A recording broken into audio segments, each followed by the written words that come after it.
नमस्कार, आदाब, सत श्री अकाल। न्यूज IBN 2020 में आपका स्वागत है। सच कभी चुपता नहीं, IBN कभी रुकता नहीं। मैं सरवर खान करीवाला आपको दिन भर की खबरों से रूबरू। गंगा घाट कोतवाली क्षेत्र के कई इलाकों से भू माफियाओं द्वारा जमीन कब्जा करने और सरकारी जमीनों को कब्जा कर बेचने की शिकायतें और खबरें अब आम हो चली है।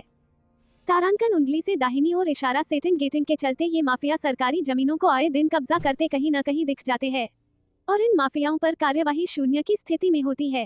तारांकन उंगली से दाहिनी ओर इशारा कहीं की जमीन का नंबर लगाकर कहीं भी बेच देना, सरकारी जमीनों पर कब्जा कर उनको बेच देना, किसी के भी खाली प्लाट पर दूसरा नंबर लगाकर उसको बेच देना, ये आम बात हो गई है इन माफियाओं के लिए।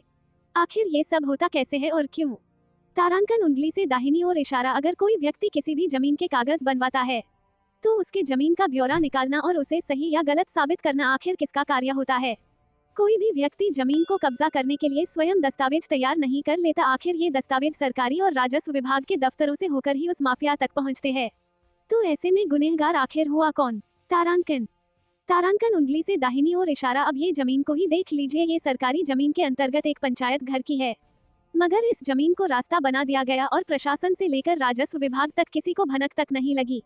ऐसा हो ही नहीं सकता। राजस्व विभाग अपने कार्य क्षेत्र पर दिन भर निगरानी बनाए रखता है और इस जमीन का भी लेखा जोखा राजस्व विभाग के अधिकारी तक पहुंचा था, मगर जमीन पर कब्जा रुकवाना तो दूर, विभाग ने कार्य तक नहीं बंद कराया।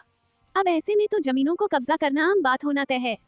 तारांकन उंगली से दाहिनी ओर इशारा, आखिर जिस क्षेत्र में पहले ग्राम समाज की कई बीघा जमीन देखी जाती थी, आज वहां पैर रखने के लिए एक भी जमीन का टुकड़ा नहीं बचा। इसी जगह कोई गरीब अगर थोड़ी जमीन पर भी अपनी झोपड़ी रख ले तो विभागीय बुलडोजर उन गरीब मजदूरों की झोपड़ी पर ऐसे गरजता है मानो उन मजदूरों ने टाटा बिरला की टक्कर जैसी कमाई कर ली हो।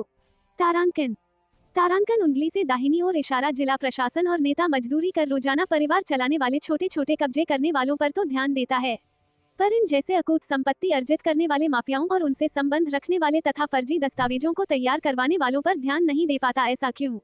जबकि सरकार से धोखा दोनों ही बराबर कर रहे हैं, तो सजा सिर्फ दोनों को ही क्यों नहीं?